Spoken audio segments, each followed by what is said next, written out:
রক্তদান, উপকারিতা ও সুরক্ষা, blood donation, benefits and safety. আজ নরেশবাবুর অপারেশন, আর ওকে 3 থেকে 4 বোতল রক্ত দিতে হবে। পুরনো সিনেমাগুলোতে হয়তো আপনারা দেখেছেন যে রক্তদাতার শরীর থেকে নেওয়া রক্ত সরাসরি রোগীর শরীরে দেওয়া হচ্ছে, তবে বাস্তবে তেমনটা হয় না। তাহলে আদতে কিভাবে রক্ত দেওয়া হয়, এর উপকারিতাই বা কী? আপনার যদি কখনো রক্তের প্রয়োজন হয়, তাহলে আপনার করণীয় কী হবে, চলুন জেনে নেওয়া যাক। দেখতে গেলে আমাদের সবার রক্ত একই রকম লাল রঙের, কিন্তু তা একেবারেই একরকম নয়। আমাদের সবার রক্ত বিভিন্ন ভাগে বিভাজিত। প্রধানত 4 ধরনের রক্তের গ্রুপ রয়েছে: এ, বি, এবি এবং O. B positive, AB negative. সাধারণত আপনি রক্তের গ্রুপের এমন বর্ণনা শুনে থাকবেন, কিন্তু এই পজিটিভ বা নেগেটিভ বলতে কী বোঝায়? এটি আরএইচ ফ্যাক্টর দ্বারা নির্ধারিত হয়। কিছু মানুষের লোহিত রক্তকণিকায় এই আরএইচ ফ্যাক্টর বা অ্যান্টিজেন পাওয়া যায়। যদি আরএইচ ফ্যাক্টর উপস্থিত থাকে, তবে তাকে আরএইচ পজিটিভ বলা হয়, এবং যদি এটি অনুপস্থিত থাকে, তবে তাকে আরএইচ নেগেটিভ বলা হয়। এইভাবে O positive, O negative, A positive, A negative, B positive, B negative, AB positive এবং এবি নেগেটিভ হল রক্তের প্রধান প্রধান গ্রুপ। এছাড়াও বোম্বে ব্লাড গ্রুপ নামে একটি বিরল রক্তের গ্রুপ রয়েছে, যা খুব কম মানুষের মধ্যে পাওয়া যায়। আপনার ব্লাড গ্রুপ কি তা আপনি জানেন? রক্তের গ্রুপ সম্পর্কে আরও জানতে আমাদের ব্লাড গ্রুপ ভিডিওটি দেখুন। সঠিকভাবে রক্তের গ্রুপ মেলানো হলে তা জীবন বাঁচাতে পারে। রক্তের গ্রুপ সঠিকভাবে না মিললে শরীর দান করা রক্ত প্রত্যাখ্যান করতে পারে। ও নেগেটিভ হল সর্বজনীন দাতা, ইউনিভার্সাল ডোনার, অর্থাৎ এই গ্রুপের রক্ত যে কোনো রক্ত গ্রুপের ব্যক্তিকে নিরাপদে দেওয়া যায়।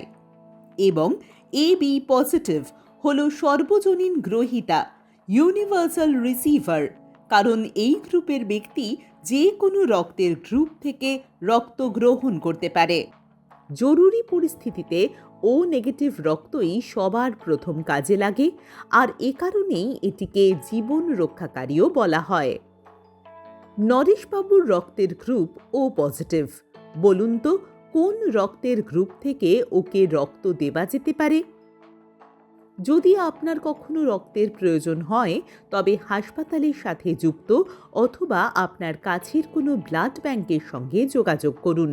ব্লাড ব্যাংক থেকে রক্ত কেনা যায় না, বরং আপনাকে রক্ত দান করে তার পরিবর্তে রক্ত নিতে হয়। তাই নরেশবাবুর বাড়ির লোকজন 3-4 জন রক্তদাতা জোগাড় করেছেন এবং তাদের রক্তদানের পরিবর্তে ব্লাড ব্যাংক থেকে ও পজিটিভ গ্রুপের 3 থেকে 4 বোতল রক্ত নিয়ে এসেছেন। রক্তদান প্রধানত 2 প্রকার: সম্পূর্ণ রক্তদান, হোল ব্লাড ডোনেশন, এবং উপাদান রক্তদান, কম্পোনেন্ট ডোনেশন। সম্পূর্ণ রক্তদান, হোল ব্লাড ডোনেশন, এটি সবচেয়ে সাধারণ এবং সহজ পদ্ধতি, যেখানে আপনার রক্ত অর্থাৎ এর সমস্ত উপাদান কোষসহ সংগ্রহ করা হয় এবং পরে প্রয়োজনে কাউকে দেওয়া হয়। প্রয়োজন অনুযায়ী দান করা রক্ত থেকে শুধু প্লাজমা, প্লেটলেট বা লোহিত রক্তকণিকা আলাদা করা হয়। উপাদান রক্তদান, কম্পোনেন্ট ডোনেশনের ক্ষেত্রে বিশেষ যন্ত্রের সাহায্যে শরীর থেকে শুধু প্লাজমা, প্লেটলেট বা লোহিত রক্তকণিকা নিষ্কাশন করা হয়।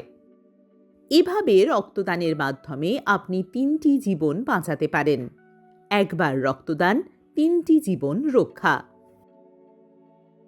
রক্তদান প্রক্রিয়াটি সহজ, নিরাপদ এবং ব্যথামুক্ত। পুরো প্রক্রিয়াটি সম্পন্ন হতে মাত্র 30 থেকে 35 মিনিট সময় লাগে। আপনার বয়স যদি 18 থেকে 65 বছরের মধ্যে হয়, ওজন ৪৫ কেজির বেশি হয় এবং আপনি সুস্বাস্থ্যের অধিকারী হন, তবে আপনি রক্তদান করতে পারেন। হিমোগ্লোবিনের মাত্রা এবং সার্বিক স্বাস্থ্য ভালো থাকলে মহিলারাও রক্তদান করতে পারেন। অনেকেই মনে করেন যে রক্তদান করলে দুর্বল হয়ে পড়ে, কিন্তু এই ধারণাটি সম্পূর্ণ ভুল। আমাদের শরীরে ৫ থেকে ৬ লিটার রক্ত থাকে। সাধারণত রক্তদানের সময় মাত্র ৩৫০ থেকে ৪৭৫ মিলিলিটার রক্ত নেওয়া হয়। শরীর মাত্র কয়েকদিনের মধ্যেই এই পরিমাণ রক্ত আবার তৈরি করে ফেলে। রক্তদানের আগে এই গুরুত্বপূর্ণ বিষয়গুলো মনে রাখবেন। পর্যাপ্ত ঘুমোবেন, ভালোভাবে খাওয়া দাওয়া করবেন এবং জল পান করবেন। রক্তদানের পর কিছুক্ষণ বিশ্রাম নিন এবং প্রচুর জল পান করুন, যাতে আপনার শরীর দ্রুত সতেজ হয়ে উঠতে পারে। প্রতি বছর লক্ষ লক্ষ মানুষের রক্তের প্রয়োজন হয়।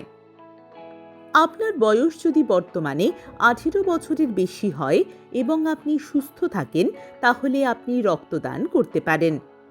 আপনার বয়স যদি বর্তমানে 18 বছরের কম হয়, তাহলে আপনি এই মুহূর্তে রক্তদান করতে পারবেন না। তবে আপনি অবশ্যই অন্যদেরকে এতে উৎসাহিত করতে পারেন এবং আপনার এলাকার রক্তদান শিবির সম্পর্কে তথ্য শেয়ার করতে পারেন। মনে রাখবেন, রক্তদান মানে জীবনদান।